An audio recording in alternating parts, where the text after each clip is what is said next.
Isang mapagpalang araw po sa inyong lahat. Ngayon po ay April 19, 2026 at tayo po ay nasa ikatlong linggo ng Pasko ng Muling Pagkabuhay.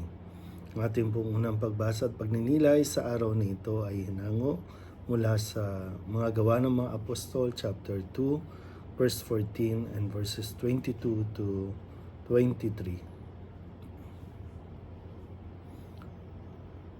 Noong araw ng Pentecostes, tumayo si Pedro at ang 11 apostol at nagsalita siya ng malakas.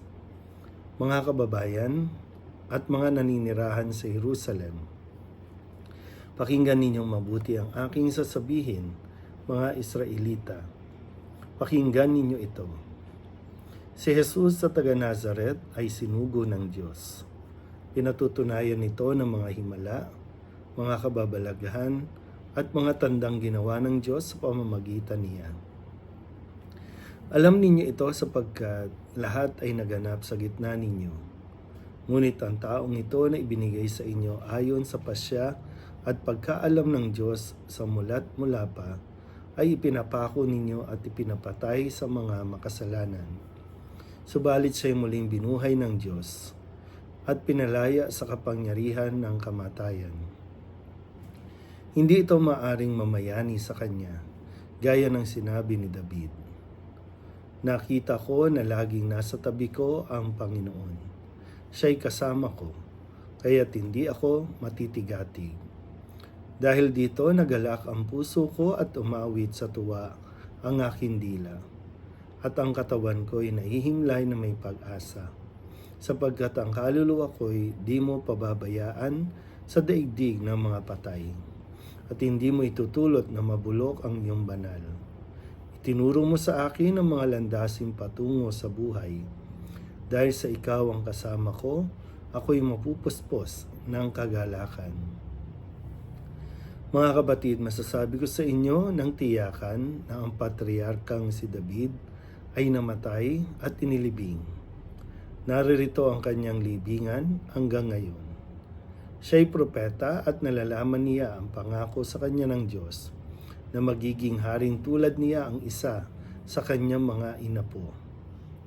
Ang muling pagkabuhay ng Mesiyas ang nakita at tinulaan ni David ng kanyang sabihin. Hindi siya pinabayaan sa daigdig ng mga patay at hindi itinulot na mabulok ang kanyang katawan. Itong si Jesus ay muling binuhay ng Diyos at saksi kaming lahat sa bagay na ito. Nang itaas siya sa kanan ng Diyos, tinanggap niya sa kanyang Ama ang ipinangakong Espiritu Santo at ito'y kanyang ipinagkaloob sa amin tulad ng inyong nakikita at naririnig ngayon. Ang salita ng Diyos. Muli po, isang mapagpalang araw sa inyo pong lahat. Tayo ay nasa ikatlong linggo ng ating pong pagdiriwang ng Pasko ng Pagkabuhay. At muli, sa puntong ito ay mapagnilayan natin ang mga karanasan ng mga apostol. Sa pagbabasa natin sa mga gawa ng mga apostol. Ito po ay nagsimula matapos nga na mapakita sa kanilang muli ang ating Panginoong Hesukristo na nabuhay. At doon ay nagtaglay na sila ng katapangan at yung misyon, nag-alab sa kanilang puso ang misyon na ipahayag ang mabuting balita. Binabalikan ni Pedro at ang mga alagad ang karanasan nila kay Kristo, kung anong naranasan. Hindi para isumbat sa mga taong naging dahilan ng kanyang pagkakapako sa krus, kundi pinapaalala sa kanila na nawa sila ay mahikayat na tanggapin si Kristo, kilalanin si Kristo, nang sa ganon sila rin ay manampalataya. Yung bang wala sa mga alagad yung paghahangad na maghiganti dahil kahit kailan hindi yon ang itinuro sa kanila ni Kristo, kundi yung kalakasan ng loob nila na magpahayag ay nanggagaling din sa pagmamahal na kanilang natanggap kay Kristo.